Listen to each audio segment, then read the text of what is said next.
Hello everyone, welcome to commerce lectures. I am Neha. आज करेंगे हम क्लास 12 मैक्रो इकोनॉमिक्स एंड आज का हमारा टॉपिक है difference between revenue expenditure and capital expenditure. So इन दोनों में क्या डिफरेंस है वो हम पढ़ने वाले हैं। देखो, रेवेन्यू एक्सपेंडिचर जो होता है, पहले एग्जाम्पल इसका जान लेते हैं ताकि ये सब समझना बहुत ज़्यादा आसान हो जाएगा। जैसे कि रेवेन्यू एक्सपेंडिचर हो गया अपना सब्सिडीज़ देना, जैसे गवर्नमेंट सब्सिडीज़ देती है ना, सिलेंडर सस्ते में देती है थोड़ा सा वो। तो अगर हम रेवेन्यू एक्सपेंडिचर करते हैं, ये खर्चा करते हैं, तो क्या होता है, it does not impact assets और लाइबिलिटी स्टेटस ऑफ गवर्नमेंट। यानी कोई फ़र्क नहीं पड़ता हमारे गवर्नमेंट के एसेट्स और लाइबिलिटीज़ पे। गवर्नमेंट ने सपोज सब्सिडीज़ दी, सस्ते में सिलेंडर दे दिया, लेकिन क्या इससे गवर्नमेंट के एसेट्स बढ़े? नहीं, कि इस सब्सिडीज़ और एसेट्स का कोई लेना देना नहीं है, सब्सिडीज़ और लाइबिलिटीज़ का भी कोई लेना देना नहीं है। तो ना ही एसेट्स बढ़ेंगे ना ही लाइबिलिटीज़ घटेगी, कुछ नहीं होगा। ये एक ऐसा खर्चा होता है, इससे कोई फ़र्क नहीं पड़ता किसी चीज़ पे, बस गवर्नमेंट की जेब से बस पैसे निकल जाते हैं। नेक्स्ट है आपका कैपिटल एक्सपेंडिचर। हाँ, कैपिटल एक्सपेंडिचर में जब हम पैसा खर्च करते हैं, इससे हमारे एसेट्स लाइबिलिटीज़ पर फ़र्क पड़ता है। कैसे? एग्जाम्पल देख लेते हैं। जैसे कि सेंट्रल गवर्नमेंट ने स्टेट गवर्नमेंट को या फिर किसी और कंट्री को लोन दे दिया, तो इससे क्या हुआ, हमारे एसेट्स बढ़ गए। क्यों बढ़े? किसी को लोन दे दिया, किसी को पैसे दे दिए, इसका मतलब है वो पैसे फ्यूचर में वापस आएंगे, ठीक है। और जब वो पैसे वापस आएंगे तो उसके साथ उसका ब्याज भी आएगा, है ना, बढ़ चढ़ के आएगा वो पैसा। तो हमारे लिए एक फ़ायदे वाली चीज़ हुई ना ये, कि पैसा बढ़ चढ़ के आ रहा है।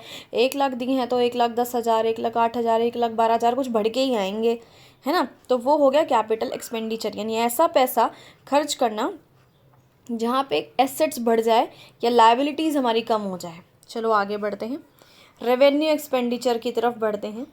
अब रेवेन्यू एक्सपेंडिचर जो है, ये जीडीपी में कोई साथ नहीं दे रहा है। जीडीपी इससे नहीं बढ़ती है भाई हमारी, चाहे कितना खर्चा करे जाऊँ, हैं। क्यों? क्योंकि इसका मेन फोकस क्या होता है, हमें तो वेलफेयर करना है, लोगों की भलाई करनी है।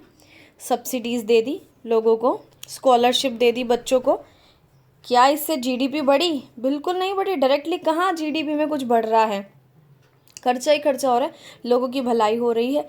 लेकिन कैपिटल एक्सपेंडिचर की बात करें तो भाई इससे जीडीपी बढ़ती है। जैसे कि हमने एग्जांपल लिया था कि हमने लोन दिया है। अब जब लोन दिया है किसी को, तो उसके बदले उसका ब्याज भी तो आएगा, कुछ पैसा आएगा ना। और जब देश में पैसा आ रहा है तो इसका मतलब क्या है, जीडीपी बढ़ रही है। चलो आगे बढ़ते हैं।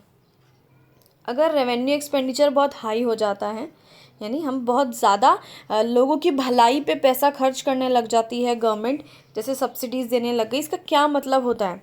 इसका मतलब है हमारे देश में बहुत गरीबी है, हम बहुत बैकवर्ड हैं, हम बहुत पीछे चल रहे हैं, लोगों के पास पैसा नहीं है, जिसकी वजह से गवर्नमेंट को उनकी भलाई में पैसा खर्च करना पड़ रहा है। अगर कैपिटल एक्सपेंडिचर की बात करें, अगर वो बहुत ज़्यादा हम करते हैं, ये खर्चा बहुत करते हैं, तो इसका मतलब क्या होता है कि भाई हमारे देश में कमी है प्राइवेट इन्वेस्टमेंट की। यानी लोगों ने पैसा इन्वेस्ट नहीं कर रखा था, जिसकी वजह से हमें ज़बरदस्ती पैसा इन्वेस्ट करना पड़ रहा है, हमें लोगों पे पैसा लगाना पड़ रहा है। ठीक है, चलो आगे बढ़ते हैं। आगे अपना नया डिफरेंस क्या है, रेवेन्यू बजट और कैपिटल बजट में क्या डिफरेंस है। ठीक है, रेवेन्यू बजट और कैपिटल बजट।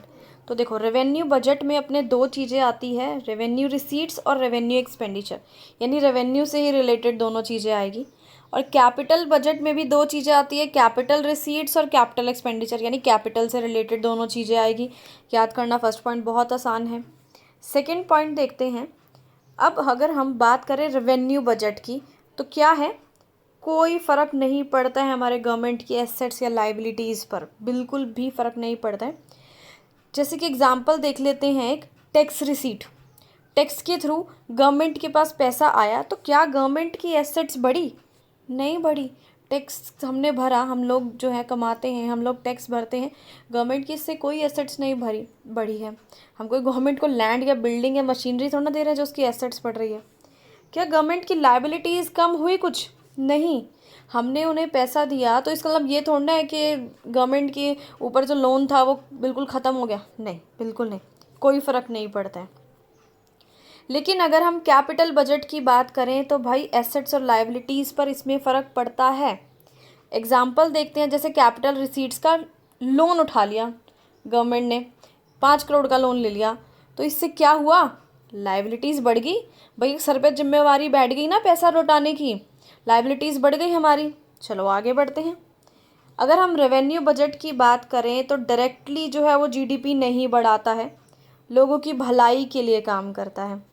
ठीक है, चलो अगर हम इसकी बात करें कैपिटल बजट की, तो इससे जीडीपी बढ़ती है, बिल्कुल बढ़ती है। अब आप सोच रहे होंगे कैसे ये जीडीपी में बढ़ाते हैं या नहीं बढ़ाते हैं। सबसे पहले एग्जांपल लेते हैं रेवेन्यू बजट का, वो जीडीपी कैसे बढ़ाता है। जैसे कि हम रेवेन्यू एक्सपेंडिचर का एग्जांपल ले लेते हैं कि गवर्नमेंट ने सब्सिडीज़ दे दी, तो गवर्नमेंट ने सब्सिडीज़ दे दी, कोई भी चीज़ सस्ते में दे दी जनता को, इससे क्या हुआ, कोई फ़ायदा नहीं हुआ गवर्नमेंट को, सिर्फ लोगों का वेलफेयर हुआ। अब बात करते हैं ये कैसे जीडीपी बढ़ाता है। आपका कैपिटल एक्सपेंडिचर का एक एग्जांपल ले लेते हैं, जैसे कि गवर्नमेंट ने क्या किया, शेयर्स खरीद लिए किसी भी कंपनी के। अब वो शेयर्स जो है खरीदे हैं, कभी ना कभी उनकी कीमत बढ़ेगी, जीडीपी भी बढ़ेगी, फिर पैसे आएंगे तो।